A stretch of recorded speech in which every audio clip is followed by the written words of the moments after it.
Galiza fue de los últimos territorios en incorporarse a la modernización de la red ferroviaria, una red ferroviaria cuya primera línea de tren se inauguró en septiembre de 1873 entre Cornes y Carril.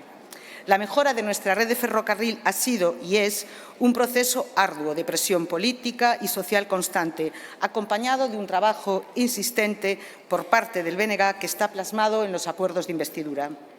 El objetivo es terminar con décadas de déficit histórico en materia de infraestructuras ferroviarias, déficit reconocido por el presidente del Gobierno en la sesión de control en esta Cámara, y ocuparnos de la vertebración interna de Galicia por ferrocarril, las cercanías y la red interior.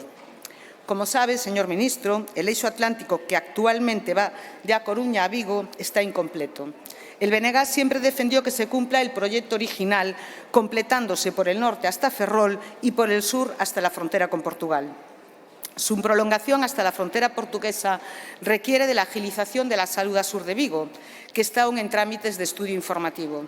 El trayecto desde Vigo hasta Porriño lleva 3 años en trámites administrativos desde la adjudicación del estudio de alternativas y nos gustaría saber en qué fase está. Para el desarrollo de la conexión Lisboa-Porto, Vigo, Coruña, Ferrol, se necesita un impulso mayor con el fin de recuperar las fases de estudios, de superarlas y proyectar ejecuciones para cumplir con el calendario establecido en el entorno del 2030, con el horizonte final de su puesta en servicio en 2032, una fecha que también demandan fuerzas políticas, concellos, Xunta y representantes institucionales, empresariales y sociales de ambos lados de la frontera entre Galicia y Portugal. Creemos imprescindible que se agilicen los trámites para la construcción de una infraestructura básica para que sea posible la conexión de alta velocidad con Portugal y todo el arco atlántico y para que la estación de Urzais se convierta en una estación pasante. El impulso de la salida sur cobra un especial interés después de la cumbre Portugal-Estado español celebrada el pasado mes de octubre y la manifiesta apuesta expresada por el Gobierno portugués de priorizar la línea Lisboa-Porto Vigo. Por cierto, señor ministro, aprovechamos para pedirle que aclare las declaraciones del presidente del Gobierno en la cumbre con Portugal cuando manifestó que su opción era priorizar el AVE Madrid-Lisboa. Sabe que en Galiza nos sentaron ben. Es imprescindible que su ministerio trabaje coordinadamente con el portugués para garantizar y asegurar esta conexión con el mismo horizonte temporal. Entendemos que eso es lo que está en los acuerdos de la cumbre, pero es necesario que se aclare y no relegar la conexión entre Galicia y Portugal a la ejecución previa Lisboa-Madrid.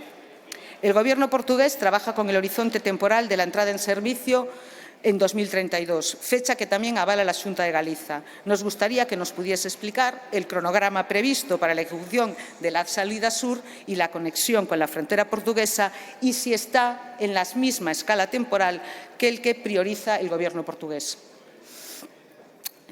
Para la prolongación hasta Ferrol debe ejecutarse el pequeño tramo de Betanzos sin Festa para evitar la maniobra de marcha atrás entre la que actualmente hacen los trenes en la zona, así como la modernización de la línea Coruña-Ferrol, de la que es imprescindible acabar el estudio funcional. Tenemos el compromiso firmado de que se iniciarían los trámites para la ejecución del bypass de Betanzos, con el fin de que las actuaciones empiecen antes de finalizar la legislatura. Se está tramitando el estudio informativo para ser sometido a información pública. Sería importante conocer cuándo estará listo y que nos aporte un calendario y un cronograma sobre su actuación. Otro aspecto fundamental para las conexiones ferroviarias y la vertebración social y territorial en Galicia son las cercanías. La piedra angular de una auténtica modernización ferroviaria en Galicia pasa por la implantación cuanto antes de los servicios ferroviarios de cercanías y las conexiones interiores, que son los que de verdad vertebran el territorio. Para que el tren sea competitivo a nivel interno tenemos que contar con servicios de cercanías que ofrezcan frecuencias cadenciadas, un servicio ferroviario útil y eficaz para el tránsito diario. Su diseño debe tener en cuenta el fomento de la intermodalidad, de la interoperabilidad, con otros medios de transporte y con los espacios de estacionamiento necesarios, dada la dispersión poblacional con la que contamos en Galicia. Tampoco olvidamos que una pieza fundamental para atraer usuarios y usuarias al tren es una política tarifaria atractiva con precios accesibles y un sistema de abonos interesante que animen a subirse al tren. La puesta en marcha del tren de proximidad antes de finalizar la legislatura, tal como hemos acordado, requiere la agilización de la fase actual de estudio que está en proceso para empezar a implantar los servicios de proximidad en el área de A Coruña Ferrol y en el área de Vigo-Pontevedra. Galicia llega tarde a las cercanías. Comunidades autónomas con menor población cuentan con estos servicios. En las áreas de A Coruña Ferrol se concentran más de medio billón de habitantes y en la de Vigo-Pontevedra más de 700.000 personas. Pero no nos queremos quedar ahí. Queremos mirar al futuro para crear una red ferroviaria interna que se extienda a toda Galicia. Es indudable que el futuro en materia de transporte pasa por el ferrocarril. Es el medio de transporte más ecológico, menos contaminante, el medio de transporte señalado por la Unión Europea para que se potencie en el marco de una estrategia de descarbonización y lucha contra el cambio climático, emergencia climática, que lamentablemente está demostrando su cara más virulenta en Valencia y en otras zonas afectadas por la Dana. Y siguiendo hablando de comunicaciones ferroviarias, Lugo es una de las grandes olvidadas en el mapa de modernización ferroviaria gallego. El déficit histórico de Galicia en materia de infraestructuras ferroviarias es todavía mayor en el caso de Lugo, que quedó al margen del mapa de la modernización ferroviaria.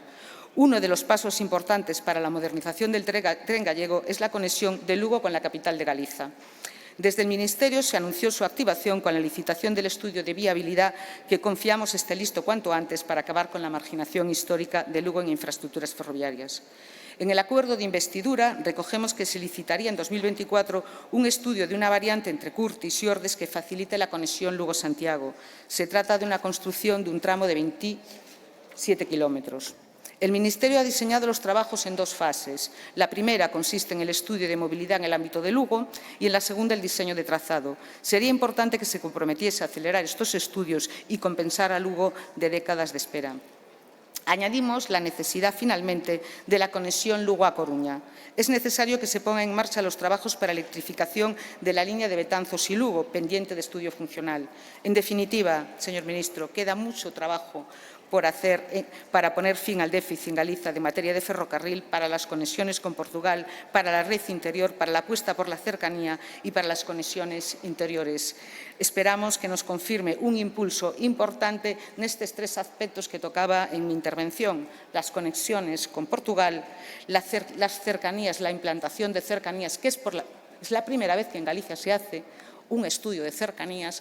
Lo que queremos es ver esas cercanías en funcionamiento en esta legislatura, y la conexión ferroviaria entre Lugo y Santiago y la conexión y la modernización de la línea entre Lugo y A Coruña.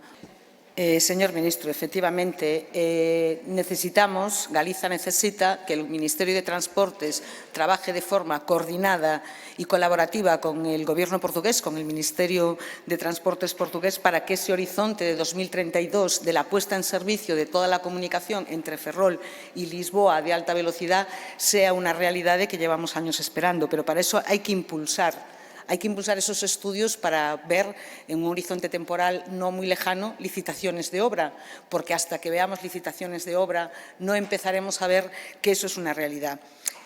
Habló usted ya antes en otra pregunta en la sesión de control de la línea Ourense-Monforte-Lugo. Me gustaría si nos podría dar alguna previsión de finalización de esas obras, y salió una información del clúster logístico de Galicia diciendo que con esas obras que se están haciendo de mejora en la línea, la velocidad media no superará los 75 kilómetros por hora. Hay una reducción de 28 minutos en el tiempo de viaje. Eso entra en contradicción con otras informaciones que se facilitan por parte de representantes del Gobierno. Nos gustaría que nos aclarase si es posible esta cuestión.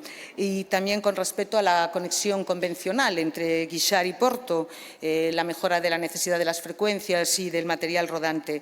No me contestó a nada en su intervención, supongo que por falta de tiempo, sobre el impulso imprescindible y necesario e histórico de las cercanías, de la puesta en marcha de las cercanías en Galicia. En una comparecencia en el mes de agosto en el Senado, usted habló de que material rodante que está licitando su compra el Ministerio, parte de él va a ser para ese servicio de cercanías. Esto nos hace ver, querer ser optimistas y ver que ese compromiso se va a cumplir y que durante esta legislatura veremos las cercanías funcionando en esas dos áreas de Vigo-Pontevedra y Coruña-Ferrol.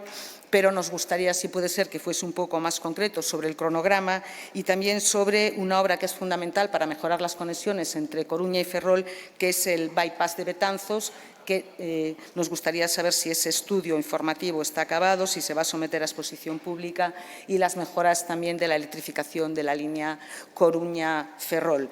Con respecto a la conexión fundamental e imprescindible de Lugo con la capital de Galiza, nos gustaría también, si es posible, que nos facilite un cronograma sobre la finalización de ese estudio de viabilidad, si se opta por la alternativa o no de la variante de Curtis, o en el estudio se están buscando, como así parece de la licitación, otras alternativas diferentes, como puede ser una conexión directa Santiago-Lugo.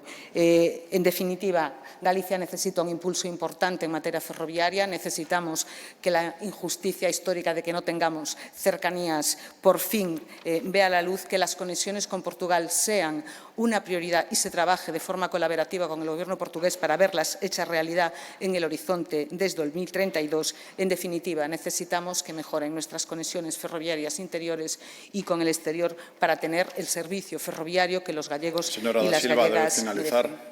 Acabo, señor vicepresidente, y en la materia tarifaria y de abonos, lo que le decía en mi primera intervención, una buena política tarifaria, una política tarifaria justa, hará que las personas que necesitan el tren para moverse sean las primeras beneficiadas y, además, quitemos coches de las autovías, de la tremenda AP9 y de otras vías de comunicación.